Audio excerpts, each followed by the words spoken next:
Here's my review of They Clone Tyrone. We follow Fontaine, Charles, and Yo-Yo as they discover an underground cloning operation in the government.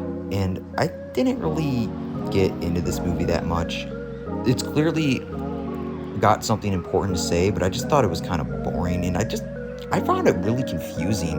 Like, you kind of see how the government's almost like putting some certain stuff into like a lot of products that may be used by African American people, and it just kind of got kind of weird and kind of confusing for me personally, although I will admit that there is very good acting and I thought it was well directed.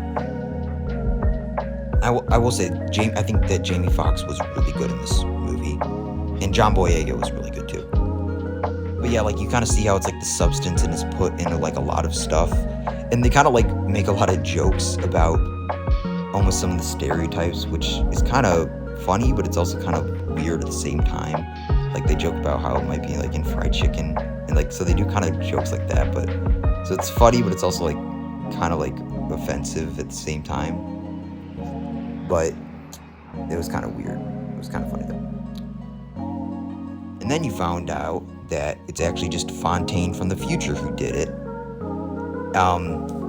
Who's intentionally trying to do it so then he can blend in and almost trying to like more get involved with the white community. It's just kind of, and if it sounds really weird, at the end of it, it doesn't matter, because it was all a dream the whole time.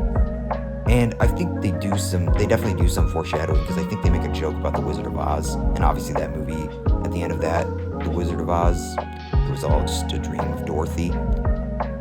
But yeah, overall, I didn't really get into this movie. I just found it to be I found it to be really confusing. But like I said, I thought that the acting was very good. But overall, I just didn't really care for it.